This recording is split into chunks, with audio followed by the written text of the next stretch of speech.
ইবি থানায় স্থানান্তর করে ঝাউদিয়ায় নিয়ে যাওয়ার যে প্রজ্ঞাপন জারি হয়েছে, সেই প্রজ্ঞাপন জারি হওয়ার পরেই এরই প্রতিবাদে কিন্তু এই কুষ্টিয়া ঝিনাইদহ যে মহাসড়ক, সেই মহাসড়কের ইসলামী বিশ্ববিদ্যালয়ের সামনে অবস্থান নিয়েছে এলাকাবাসী।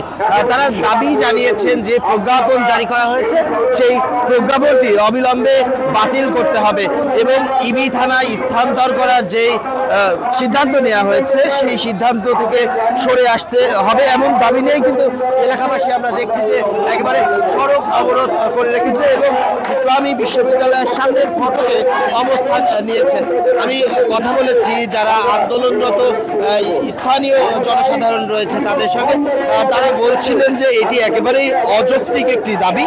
এই দাবি কোনোভাবেই মেনে নেওয়া যাবে না। যে প্রজ্ঞাপন জারি করা হয়েছে, অবিলম্বে এই প্রজ্ঞাপন বাতিল করতে হবে।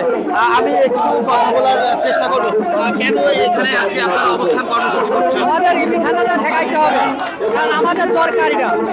থানাটা থাকলে তো আমাদের সমস্যা, তার কারণে আমরা সবাই মিলে আসছি, কারণ আমাদের এটা খুব প্রয়োজন। সেই ক্ষেত্রে আমরা এখানে আসছি। এই থানাটি স্থানান্তর করলে কি কি সমস্যা হতে পারে বলে মনে করছেন? এখানে স্থান ত্যাগ করা হয়, ভার্সিটির জন্য সমস্যা, এখানে কলেজ আছে 3-4টা, এর জন্য সমস্যা, আমাদের বাজারের জন্য সমস্যা, মেলা রকম সমস্যা আমাদের ঘটবে।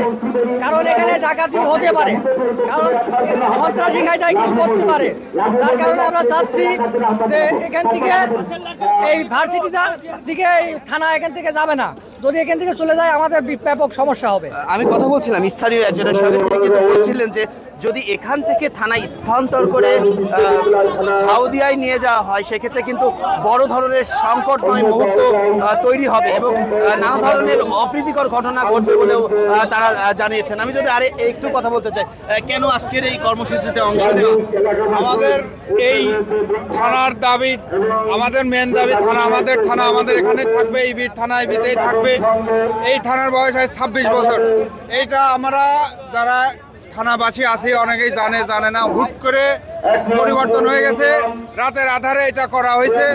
এখানে মতামতের ব্যাপার আছে, সেটা এখানে কোনো তোয়াক্কা করা হয় নাই। এখানে সংখ্যাগরিষ্ঠ আমাদের ইসলামী বিশ্ববিদ্যালয়, আমাদের প্রাণের বিশ্ববিদ্যালয়। এই বিশ্ববিদ্যালয়ের নিরাপত্তার স্বার্থে, এই থানা এখানে জরুরি। আমরা ঝাউদিয়া থানা হবে, আমরা বিপক্ষে না। তবে ঝাউদিয়ার লোকের যদি বেশি থানা দরকার হয়, আরেকটা নতুন থানা তারা নিয়ে আসুক, তবে এখান থেকে থানা নামে যাবে না, নড়বে না। এটা আমাদের আসলে এই যে বিক্ষোভ, সেই বিক্ষোভে কিন্তু অংশ নিয়েছে এলাকাবাসী সহ ও সর্বস্তরের মানুষ। এখানে আমরা দেখেছি রাজনৈতিক ব্যক্তিবর্গ কিন্তু অংশ নিয়েছে, সামাজিক সংগঠনের যারা নেতৃত্ব দেন তারাও এখানে অংশ নিয়েছে এবং আমরা দেখেছি যে যারা জনপ্রতিনিধি তারাও কিন্তু এখানে অংশ নিয়েছে এবং তারা কিন্তু বলছেন যে তাদের যে দাবি সেটি কিন্তু একেবারে যৌক্তিক দাবি। আর এখান থেকে অর্থাৎ ইসলামী বিশ্ববিদ্যালয়ে যে ইবি থানা রয়েছে, সেই ইবি থানা যদি স্থানান্তর করে ঝাউদিয়ায় নিয়ে যাওয়া হয়, সেক্ষেত্রে এখানে নানা ধরনের অপ্রীতিকর ঘটনা ঘটবে, একই সাথে নানা ধরনের সংকটময় মুহূর্তও তৈরি হবে।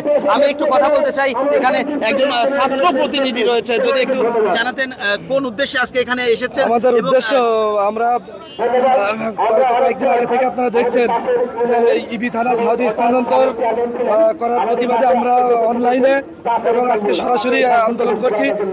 ঝাউদিয়া স্থানান্তর করেছিল, সেখানে যাতায়াত ব্যবস্থাটা একদমই ভালো নয়, অনুন্নত। আর মোটামুটি ইসলামী বিশ্ববিদ্যালয় থানা, বিশ্ববিদ্যালয়ের ছাত্রদের নিরাপত্তা এবং এই 7টা ইউনিয়নের জনগণের নিরাপত্তার স্বার্থে তৈরি করা হয়েছিল।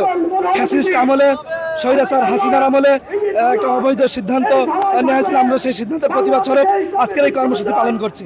আমি কথা বলছিলাম ছাত্র প্রতিনিধির সঙ্গে, তিনি কিন্তু একই কথা বলছেন যে এই ইসলামী বিশ্ববিদ্যালয়ের সহ যেই 7টি ইউনিয়ন রয়েছে, সেই ইউনিয়নের জন্য এই থানাটি খুব গুরুত্বপূর্ণ বলে দাবি করছেন।